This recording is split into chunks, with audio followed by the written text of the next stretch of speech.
Hi, I'm John Tucker. Welcome to this edition of Lake Media's weekly wrap-up.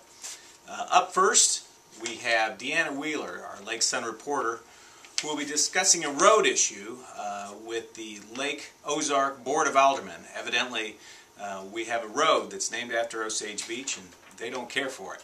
Deanna?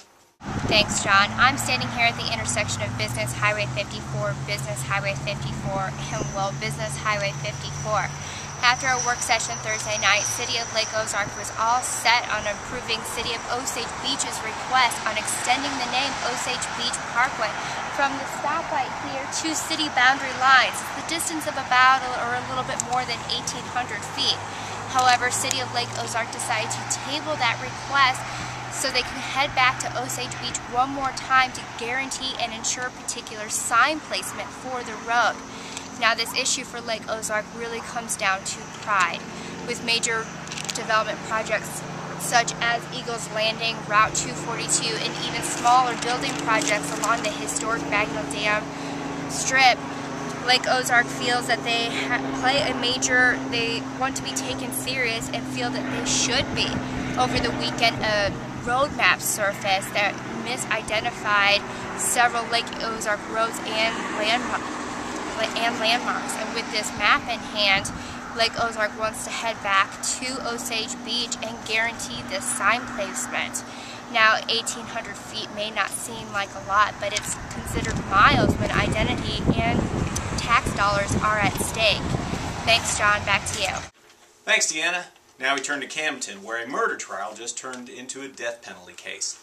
Rance Burger, our Lake Sun reporter, has more on that. Rance? You bet, John. Just this week, Camden County Prosecutor Brian Keedy announced his intent to seek the death penalty against Morris McCabe. He is charged with 3 counts of first-degree murder in the deaths of Sally Amos, Don Myers, and Don Young that occurred on December 3rd at a mobile home near routes T and H in the Stoutland area. He was arrested a day later. He's been in the Camden County Jail since then, but just this week the prosecutor announced that he would seek the death penalty. Now, this isn't the first time McCabe has been involved in a murder trial, correct? That's correct. He was convicted of a 1979 murder in Lebanon, served 30 years in prison. He'd only been out of corrections for about 9 months at the time of these murders on December 3rd of 2010 that he's been implicated in.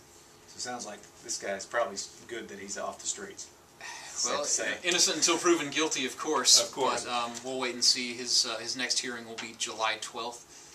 His trial right now is set for October 31st in Versailles, but his defense attorney is trying to get his case moved further away. So we'll, of course, stay on top of that and let you know about what's developing in the Morris McCabe case in the Lake Sun and on lakenewsonline.com. I'm here now with Lake Sun reporter Kai Raymer, who I understand you've been following 7-on-7 football, proving that football at the lake never ends. There is no off-season for football. Camdenton and Osage getting busy in the 7-on-7 passing league. They've been doing that a couple of weeks now, and they got about 4 more dates left this summer. So now these are the high school football players that are playing 7-on-7? Quarterbacks, wide receivers, running backs, they work on routes. Camdenton actually runs some of their own plays that they'll use in games. It's kind of a lake battle. A lot of these kids know each other. It's good competition. Got a little chippy the other day, but all's fun in football. Now the defense also reports too? Defense, Osage didn't have every one of its players there, but you know, you got 7 defenders out in the field, linebackers, safeties, cornerbacks. So it's very much like a practice, just without linemen. Now, do you know when the next game is? They do it every week. They got about 4 more dates left, and you know, they'll split between Camdenton and Osage. Great. Thanks, Kai. That does it for this edition of Lake Media's weekly wrap-up. If you're coming down the lake this week, there's a lot of stuff going on. The Osage River Powwow at the Miller County Fairgrounds is happening. If you have any interest in anything going on, I'd like to also remind you that if you go to the lakeonline.com, we have a calendar full of the events that go on each week and months during the summer. So you might want to check that out. Great weekend looking coming up, hot at the lake. Hope you enjoy yourself, and happy Father's Day.